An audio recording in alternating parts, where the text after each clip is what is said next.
আগে তো কর্মী, তারপর বিজেপির কর্মী। পার্টি দায়িত্ব দিচ্ছিল দুটো সাংগঠনিক জেলায় পার্টির কর্মীদের সঙ্গে, নেতৃত্বের সঙ্গে মিট করতে এবং নবগঠিত কোর কমিটির সঙ্গে মিটিং করতে। যেহেতু লোকসভা বিধানসভা ভোটের পরে আমার নন্দীগ্রাম ছাড়া সার্বিকভাবে কর্মীদের সঙ্গে মিট হয়নি, তাই এখানে 1000 জন নির্বাচিত প্রতিনিধি, মন্ডল সভাপতি, মোর্চার নেতৃত্বের সঙ্গে একটা মিটিং হলো 2 ঘন্টা। তারপরে আমরা ঘন্টাখানিক বসেছিলাম আমাদের নবগঠিত রাজ্য সভাপতি অনুমোদিত কোর কমিটির সঙ্গে একটা কয়েকটা বিন্দু নিয়ে মিটিং করার জন্য। তাতে আমি কিছু বিষয় বলেছি, আর আমাদের প্রদেশ থেকে যিনি এসেছেন সাধারণ সম্পাদক সাংসদ জ্যোতির্ময় সিং মাহাতো দলীয় কিছু নির্দেশিকা সবাইকে নোট করিয়েছেন। বাকি মলয় সিনহা মহোদয় ধন্যবাদ দিয়েছেন। এমএলএরা ছিলেন, এমপি ছিলেন, জেলা জিএসরা ছিলেন, প্রাক্তন সভাপতি এবং বরিষ্ঠ নেতারা ছিলেন। আগে তো প্রার্থীদের নন্দীগ্রামে ওরা এটা বলছেন কেন? ওরা কি আমি বলিনি তো, কোথায় কোথায় না না, আপনি মিস করবেন না, ওরা প্রার্থীদের আমি বলেছি স্থানীয় স্তরের নির্বাচনে কালীঘাট তৃণমূল বলুন আর ঋত তৃণমূল বলুন, দুপক্ষরই বেহাল অবস্থা, লোক পাবেন। আমি নন্দীগ্রাম নিয়ে কিছু বলিনি। নন্দীগ্রাম নিয়ে কি আপনাদের কিছু দ্বিধাদ্বন্দ্ব আছে? অন্নপূর্ণা যোজনাকে নিয়ে আমি ৯,৭০০ ভোটে জিতেছিলাম, তো আমার কগুণ বেড়েছে ১৯৯৬ থেকে ১৯৫৬ থেকে 5 গুণ। তো এটার সঙ্গে ৯,৭০০ গুণিত 5 যুক্ত করে তাহলে যেটা হয় সেটা হয়। আরে এখানে এগুলো নিয়ে কেন চর্চা করছেন আপনারা? এই জেলাতে এগুলো নিয়ে কেউ চর্চা করে নাকি?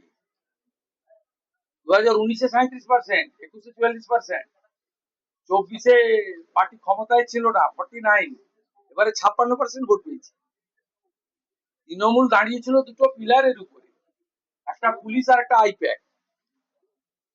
পুলিশ তো নেই, সরকারে না থাকলে পুলিশ থাকে না, আর আইপ্যাক তো ভোটের আগে পাতনি গুছিয়ে পালিয়ে গেছে। 2-4টা নিচের তলায় চ্যাং ব্যাং ছিল, সেগুলো দেখতে পাওয়া যাচ্ছে। এরপরে কি দ্বিধাদ্বন্দ্ব আছে? 70% ভোট বিজেপি পাবে। তোলাবাজি বন্ধ হয়ে গেছে, সিন্ডিকেট রাজ বন্ধ হয়ে গেছে, রাস্তায় হাত পাতার লোক নেই, রাহাজানি নেই, মিথ্যা মামলা নেই, কত ভালো আছে, আনন্দ আছে, সবকে জেলে ঢুকানো। এখানকার বিজেপির লোকরা তো উচ্চ শিক্ষিত, উদার, ক্ষমা ঘৃণা করে দিচ্ছে।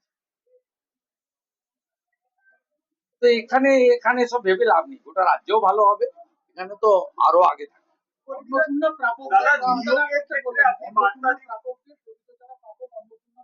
ভিতরে গিয়ে বলেছে আপনাকে বলুন, কাউকে চিন্তা করার কোনো কারণ নেই। 500 টাকা লক্ষ্মী ভান্ডার দিতে গিয়ে 9 মাস লাগিয়ে দিয়েছে। 1,20,00,000 লোককে তো 1.5 মাসে দিয়ে দিয়েছে। বাকি যারা যোগ্য তারা পাবেন, অযোগ্য থাকলে বেরিয়ে যাবেন। ভেরিফিকেশন 30-8 অব্দি চলবে। প্রত্যেকটা বিধানসভায় গড়ে 35 থেকে 40,000 মহিলারা পেয়েছেন, তারা আমাদের ধন্যবাদ দিচ্ছেন। মোদিজির নামে জয়ধ্বনি হচ্ছে। বাকি যদি প্রয়োজন হয় আরো 2,000, 5,000, 7,000 প্রকৃত প্রাপক থেকে থাকেন পাবেন, নিয়মের মধ্যে পাবেন, নিয়মের মধ্যে পাবেন। সরকারি অর্থনৈতিক স্কিমের প্রত্যেকটা জিনিসের নিয়ম থাকে। আপনার যদি জল জমি না থাকলে আপনি পিএম কিষাণ পাবেন না। আপনি যদি বলেন আমাকে পিএম কিষাণ দিতে হবে, প্রত্যেকটা জিনিসের নিয়ম থাকে। বিশ্বকর্মা যোজনা পেতে গেলে হাতের কাজ জানতে হয়। প্রত্যেকটা স্কিমের একটা নিয়ম রয়েছে। আয়ুষ্মান ভারত 70 বছর পেরিয়ে গেলে সবাই পাবেন, বাকিরা যারা এলিজিবল পাবেন, প্রায় 70% লোক কভার হয়ে যাচ্ছে। বাকি যে 30% কভার হচ্ছে না, তাদের জন্য মুখ্যমন্ত্রী স্বাস্থ্য বীমা চালু হবে, একই সঙ্গে চালু হবে। 16ই আগস্ট সরকারের 100 দিন পূরণ হবে। 16ই আগস্ট ভয়ঙ্কর দিন কলকাতার ক্ষেত্রে। সুরাবর্দির নেতৃত্বে দ্য গ্রেট ক্যালকাটা কিলিং হয়েছিল, আর সেই দিনটা তৃণমূল কংগ্রেস আগের সরকার খেলা হবে দিবস পালন করত। আমাদের সরকার সিদ্ধান্ত নিয়েছে ওই দিন আয়ুষ্মান দিবস হিসেবে পালন করা হবে। ওই দিনই জানতে পারবে। অতএব আপনাদের চিন্তা করার কোনো কারণ নেই। এত তাড়াহুড়া করছেন, মাত্র 62 দিন বয়স হয়েছে।